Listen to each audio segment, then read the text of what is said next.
దేవుని యొక్క మహా ఉన్నతమైన కృపలో వర్ధిల్లుతున్న మీ అందరికి కూడా ప్రభు అయిన యేసుక్రీస్తు వారి యొక్క శుభనామంలో వందనాలు తెలియపరుస్తూ ఉన్నా.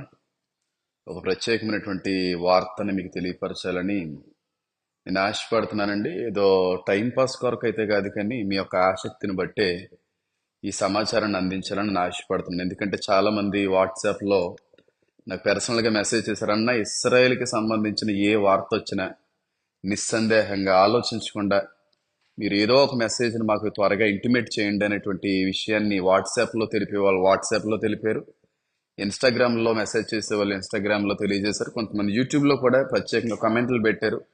అన్న whatever the news maybe you better first intimate us అని చెప్పి చాలామంది వాళ్ళు అడిగిన కారణాన్ని బట్టి ఏ విషయం ఇస్రాయల్ గురించినటువంటి ఏ విషయం నా వరకు వచ్చినా సరే మీ అందరికీ కూడా మొట్టమొదటిగా తెలియపరచాలి అనే ఆలోచన నేను కలిగి ఉన్నానండి. అయితే ఇదేదో గొప్ప విషయం, పెద్ద ఆశ్చర్య విషయం అనేటువంటి మాట నేను అనట్లేదు, కానీ రాకడకి అతి సమీపంలో ఉన్నది మన కాలం అంతా కూడా మనం ఉన్నది రాకడ సమయంలో అని నమ్మడానికి ఇది ఒక బలమైన నిదర్శనం మాత్రమే. ఎందుకంటే ఇప్పుడే నాకు అందిన వార్త ఏంటంటే, అమెరికన్ ఇంటెలిజెన్స్ వాళ్ళు ఇస్రాయేల్కి తెలియపరిచిన విషయం ఏంటంటే, రాగల 24 గంటల నుంచి 48 గంటల్లో ఇరాన్ ఇస్రాయెల్ని దాడి చేయబోతుంది అనే వార్త అమెరికా నుంచి ఇస్రాయెల్కి దేశానికి రావడం అయితే జరిగిందండి. అమెరికన్ ఇంటెలిజెన్స్ వర్గాలన్నీ కూడా ఇరాన్ ఈ 24-48 గంటల లోపు దాడి చేసేటువంటి పరిస్థితులు కనబడుతున్నాయని చెప్పి ఇంటెలిజెన్స్ వాళ్ళు తెలియపరిచారు. ఇది జరగవచ్చు, జరగకపోవచ్చు, కేవలం ఇది ఇంటెలిజెన్స్ సమాచారం మాత్రమే మీకు నేను తెలియపరుస్తున్నాను తప్ప ఇంకొకటి అయితే ఏమి కూడా కాదు. అయితే యేసుక్రీస్తు ప్రభు వారు దీని గురించినటువంటి విషయాన్ని ఎప్పుడో చెప్పారు మనకి. ఆ రోజులు ఎలా ఉంటాయి, మనిషికి ఉన్న యొక్క రాక సమయంలో సంభవించేటువంటి పరిణామాలు ఏ విధంగా ఉంటాయని చెప్పి యుద్ధ వార్తలు మీరు వింటారో, ఒక దేశం మీద నుంచి ఇంకొక దేశం యుద్ధానికి వెళ్తాది, ఈ విషయాలన్నీ కూడా యేసుక్రీస్తు ప్రభు వారే చెప్పారు శిష్యులకి. మనిషి కుమారుడు వచ్చేటువంటి ముందు రోజుల్లో సంభవించేటువంటి సూచనలు, గుర్తులు ఏ విధంగా ఉంటాయంటే, దేశం మీదకి దేశం వెళ్తుంది, యుద్ధ వార్తలు ఎక్కువగా మీరు వింటారు అనే విషయం యేసుక్రీస్తు ప్రభు వారు నోటి మాటే ఆయన పలికారు గనుక పెద్దగా ఆశ్చర్యపడేది ఏమీ లేదు. ఆయన రావలసిన వాడు ఆలస్యం చేయక వచ్చేస్తున్నాడని చెప్పి నమ్మడానికి ఎంతకంటే పెద్ద నిదర్శనం లేదండి.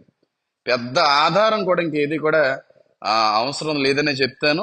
అయితే ఇవన్నీ కూడా పురిటి నొప్పులు అన్నాడు ఆయన. ముందు జరిగేటువంటి ఇవన్నీ కూడా పురిటి నొప్పులతో సమానం.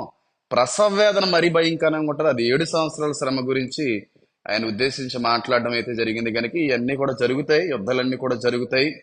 ఇవన్నీ ఒక దేశం మీదకి ఒక దేశం వెళ్ళిపోతూ ఉంటది, శాంతి ఉండదు, సమాధానం ఉండదు, విపరీతమైన కాన్ఫ్లిక్ట్స్ ఏర్పడుతూ ఉంటాయి. అప్పుడు ఈ యాంటీ క్రైస్ట్ అనేటువంటి వాడు వచ్చి శాంతి సమాధానాన్ని తీసుకుని వచ్చేటువంటి ప్రయత్నం చేస్తాడు. అప్పుడే ఈ ప్రపంచంలో ఉన్న అనేక దేశాలు ఈయన ఒక శాంతి దూతగా నమ్మడం, అన్నిటికంటే కూడా ఎక్కువగా అట్రాక్ట్ అవడం అనేటువంటిది ఆ సమయంలోనే జరుగుతూ ఉంది. కనుక దయచేసి ప్రార్థించండి, యెరూషలేము యొక్క క్షేమం కొరకు ప్రార్థించండి. యెరూషలేమా, నిన్ను ప్రేమించువారు తప్పక వర్ధిల్లుతారు అనేటువంటి విషయం లేఖన సంబంధమైంది. కనుక యెరూషలేము కొరకు అందరూ కూడా మనం ప్రార్థించవలసిన అవసరం ఉంది.